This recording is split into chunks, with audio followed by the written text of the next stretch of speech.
प्रसारित करत आहोत आजचं विधिमंडळ. सुरुवातीला विधानसभेतील कामकाजाचं समालोचन. लेखक आहेत शैलेंद्र परांजपे. वाचक स्वर अमिता बडे यांचा. सरदार पटेल अभियांत्रिकीच्या पदवीदान समारंभात मागासवर्गीयांवरील अन्यायाची पुन्हा चौकशी होणार. नागरी भागात झाडांच्या जतनासाठी विधेयक मंजूर. पावसानं नुकसान झालेल्या टपरी चालक दुकानदारांनाही मदत. नुकसान भरपाई दुपटीनं वाढवली. बोलू न दिल्याचा आरोप करत विरोधकांचा सभात्याग. ही होती विधानसभेच्या शुक्रवारच्या कामकाजाची वैशिष्ट्य.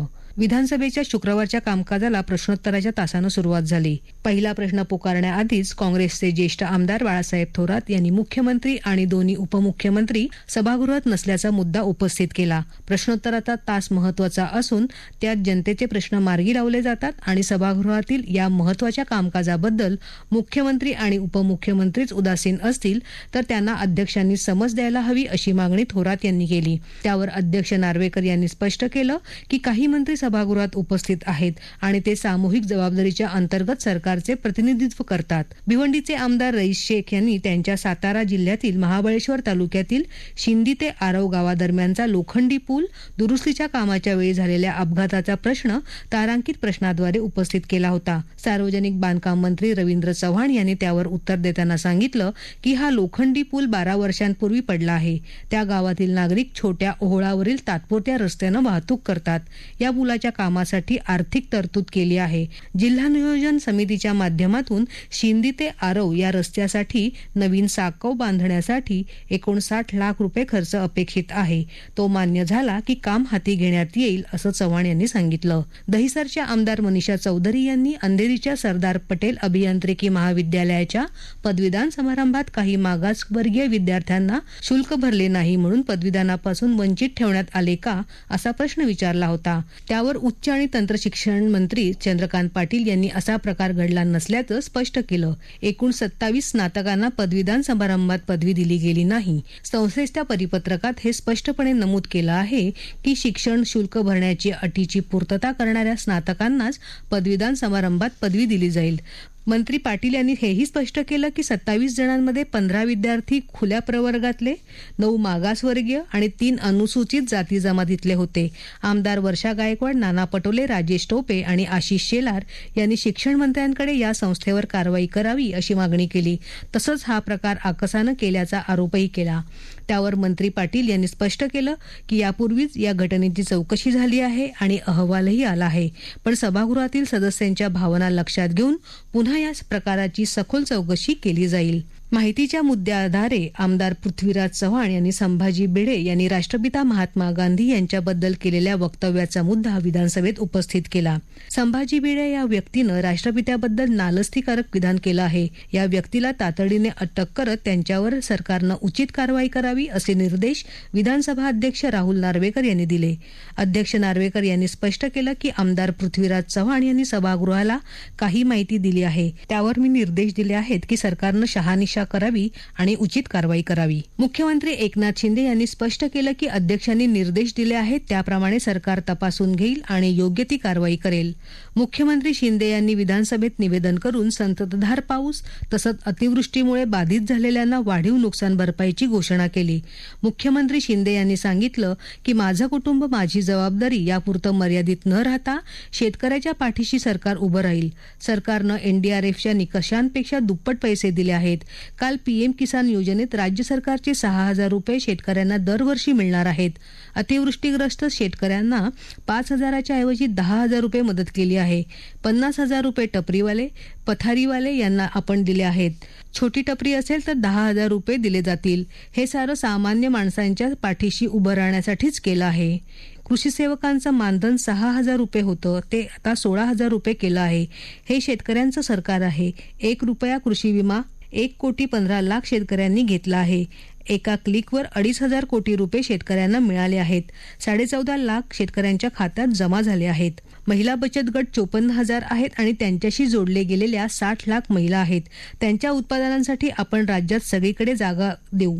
त्यांनी उत्पादित केलेल्या वस्तूंचं मार्केटिंग, विक्री याला मदत करू. युनिटी मॉलची संकल्पना आहे, त्यात स्वतः प्रधानमंत्री नरेंद्र मोदीही लक्ष घालत आहेत. शासन आपल्या दारी अभियान सुरू केलं आहे. त्यातून 1,10,00,000 लाभार्थ्यांनी शासन आपल्या दारीचा लाभ घेतला आहे. मुख्यमंत्र्यांच्या निवेदनानंतर आमदार बाळासाहेब थोरात यांनी बोलण्याचा प्रयत्न केला. त्यावर निवेदनावर आपल्याला बोलता येत नाही असं अध्यक्षांनी स्पष्ट केलं.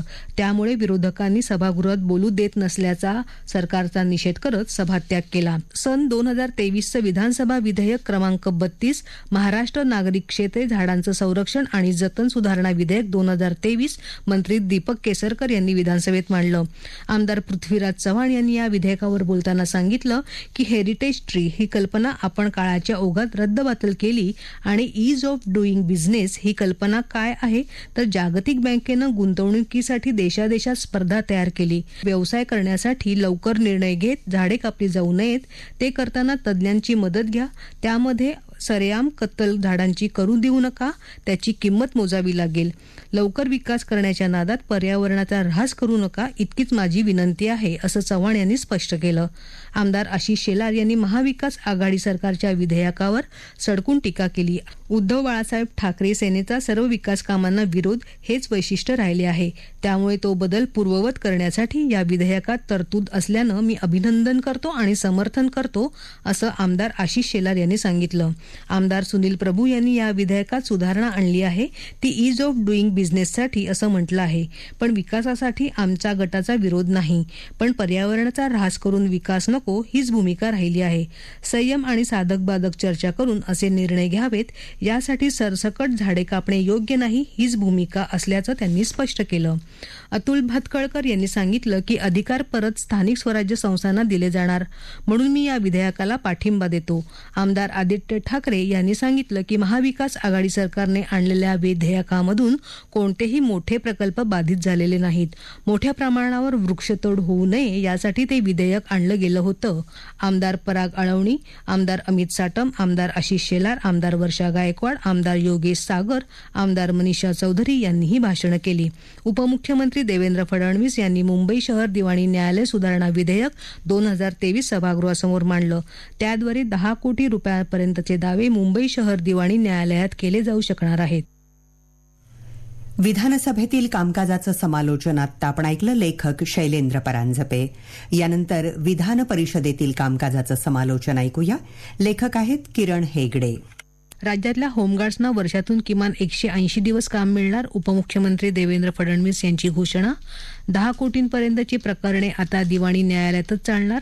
संबंधित विधेयक एकमतानं मंजूर. मुंबईतल्या संजय गांधी राष्ट्रीय उद्यानातल्या रहिवाशांना आरेमध्ये घरं मिळवून देण्याचा वनमंत्री सुधीर मुनगंटीवार यांचं आश्वासन. आणि बी बियाणं पुरवणारी महाबीज या सरकारी कंपनीच्या बळकटीकरणासाठी व्यवस्थापनात बदल करण्याची कृषीमंत्री धनंजय मुंडे यांची घोषणा. ही होती विधान परिषदेतल्या या आठवड्यातल्या शेवटच्या दिवसातल्या कामकाजाची ठळक वैशिष्ट्य. आज सकाळी विशेष सत्रानं विधान परिषदेच्या कामकाजाला सुरुवात झाली. यात विविध लक्षवेधी सूचनांवर चर्चा झाली. राज्यातील विमुक्त जाती आणि भटक्या जमातीत समावेश असलेल्या राजपूत भामटा जमातीतील भामटा हा शब्द वगळला जाणार नाही असं इतर मागास बहुजन कल्याण मंत्री अतुल सावे यांनी स्पष्ट केलं. त्याचप्रमाणे खोट्या जात प्रमाणपत्रांबाबतच्या चौकशीसाठी SIT नेमली जाईल असंही त्यांनी सांगितलं. राजेश राठोड यांनी याबाबतची लक्षवेधी सूचना मांडली होती. या अनुषंगानं झालेल्या चर्चेत विरोधी पक्ष नेते अंबादास दानवे, महादेव जानकर, गोपीचंद पडळकर, बाई जगताप, निलय नाईक आदींनी सहभाग घेतला. वनजमिनीवरील म्हाडाची घरं पूर्ण करण्यासाठी अक्षम्य दिरंगाई करणाऱ्या आणि घरकुल लाभार्थ्यांना वेठीस धरणाऱ्या DB रियालिटी या कंपनीचं कंत्राट रद्द करण्याच्या सूचना झोपडपट्टी पुनर्विकास प्राधिकरणाला दिल्या जातील अशी घोषणा वनमंत्री सुधीर मुनगंटीवार यांनी केली. संजय गांधी राष्ट्रीय उद्यानातील वनजमिनींवर घरं न मिळालेल्या अनेक कुटुंबांना गोरेगावच्या आरे इथल्या नियोजित 90 एकर जमिनीवरील गृहसंकुलात सदनिका मिळाव्यात यासाठी प्रयत्न करू असं आश्वासन त्यांनी दिलं. राजहंस सिंह आणि प्रवीण दरेकर यांनी लक्षवेधी सूचनेच्या माध्यमातून हा विषय उपस्थित केला. महाराष्ट्र लोकसेवा आयोगामार्फत पोलीस उपनिरीक्षक पदासाठी घेतलेल्या मुख्य परीक्षेतील उमेदवारांचं प्रमाण देशपातळीवर सारखं आहे. त्यात राज्यात बदल करता येणार नाही. तथापि या विषयाबाबत चर्चा करण्यासाठी उपसभापतींच्या सूचनेनुसार मुख्यमंत्री आणि उपमुख्यमंत्री यांच्यासह महाराष्ट्र लोकसेवा आयोगाच्या अधिकाऱ्यांसमवेत उपसभापती डॉक्टर नीलम गोरे यांच्याकडे बैठक घेऊ असं मंत्री गुलाबराव पाटील यांनी सांगितलं. डॉक्टर मनीषा कायंदे यांनी याबाबतची लक्षवेधी सूचना मांडली होती. प्रश्नोत्तर प्रश्नोत्तराच्या तासानं नियमित कामकाजाला सुरुवात झाली.